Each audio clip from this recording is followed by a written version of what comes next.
The history of psychology begins with Wilhelm Wundt, a German psychologist who conducted the very first psychology experiment. He performed this experiment in 1879, testing the time lag between how long it took people to hear a sound and how long it took for them to be consciously aware of hearing the sound. From there, psychology developed into many major perspectives. We're going to take a brief look at several of them.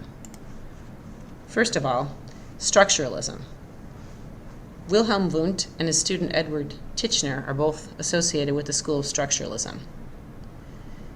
The method of structuralism is self-reflective introspection. In other words, training people to report their experiences as they do things.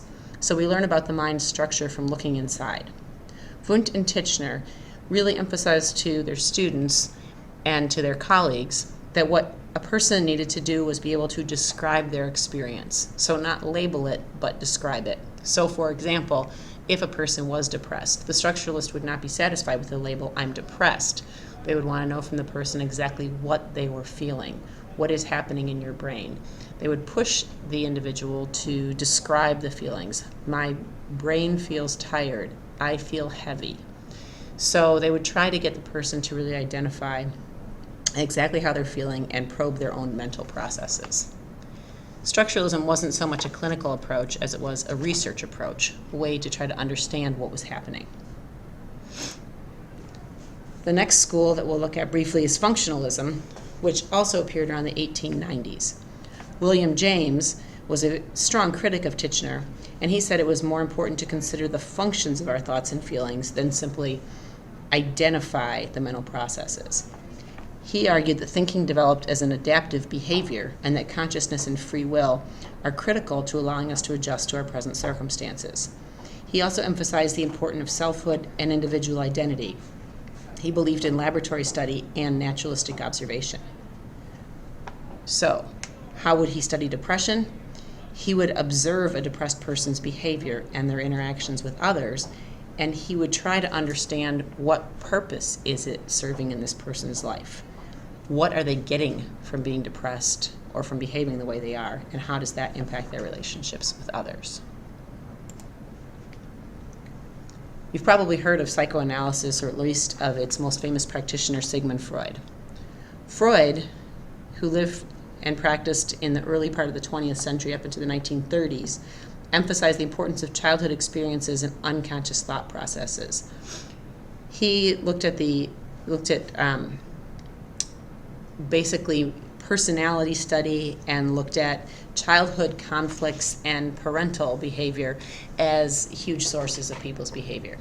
We will do a lot more with Sigmund Freud when we get to the personality unit.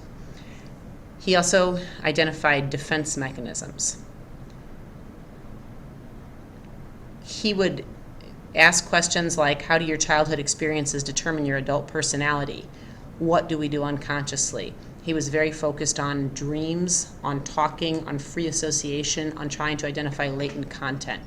It's kind of a joke that people always say, Freud would say to blame your mother. But in fact, he tried to get at the root of basically all problems that people suffer in their childhood or in their development through various psychosexual stages. How would he study depression? He would try the talking cure. A person going through psychoanalysis would spend a lot of time on a couch answering questions and talking with free association. And he would try to access their unconscious mind to help them acknowledge and resolve these unresolved conflicts from their childhood. The next school, behaviorism, became popular in the 1950s and 60s. This was popularized by researchers like John Watson and B.F. Skinner. And the emphasis of behaviorism was on the study of observable behavior. The behaviorists were not interested in sensations, feelings, or thought. They were not interested in introspection. They were not interested in childhood or in dreams. They were interested in simply behavior. They used what's called operant conditioning. I apologize for the interruption. The behaviorists basically were very interested in the impact of positive and negative reinforcement on people. They did not believe in free will. They would be interested in terms of depression. They would be looking at what is causing the person to behave this way. So they would look for stimulus in the person's life. They would look for perhaps rewards the person might receive for being depressed. They might look for punishments. So they're very interested in incentives, not feelings. The reaction to the behaviorists, of course, was the humanists, such as Carl Rogers and Abraham Maslow, who rejected behaviorism as too mechanical. They also rejected psychoanalysis's emphasis on childhood memories. They were very, very strong in their feeling that humans are not rats in a cage, that humans have free will, and they also made the point that humans are inherently good. They focused on current environmental influences, growth potential, and self-actualization. If they were studying depression, they would focus on non-judgmental guidance, on active listening. They would try to help the individual develop personal insights, explore growth, set goals, aim for happiness. They would probably have group therapy and discussion, but not the same kind of discussion that Freud would have, where a person would be free associating. But with humanists, it would be more talking about good things about yourself, focusing on goals, and trying to reach your full potential. Cognitive psychology also had its roots in the 1960s. No cognitive psychologists are named in the beginning of the book. One example would, however, be Jean Piaget, who is discussed later in our development unit. Jean Piaget focused on cognitive development in children. Cognitive psychologists were very interested in studying basically how people perceive, remember, think, speak, and solve problems. So they're not so focused on memory or on the causes of thoughts and behavior, but on understanding how our mental processes work. How do we problem solve?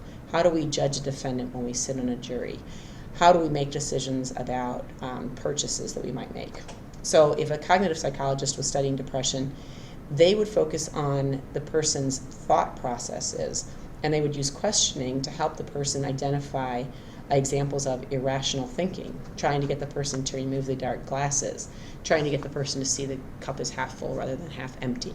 So really focusing on individual thought processes and reasoning and trying to identify and correct flaws in thought processes.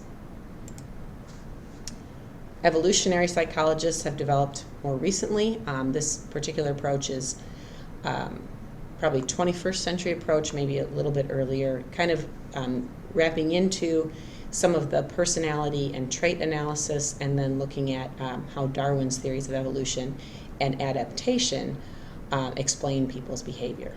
So in other words, trying to explain that we are the way we are because our behaviors have adaptive value and help our species survive. Evolutionary psychologists are very, very interested in the nature versus nurture debate. They would study questions like, is there an advantage to extroversion versus introversion? If you look at the two pictures, A and B, an evolutionary psychologist might ask, which individual would a woman prefer for a long-term relationship? And women tend to select B. So they're interested in what is it about his facial features that make him more appealing as a mate for a long-term relationship.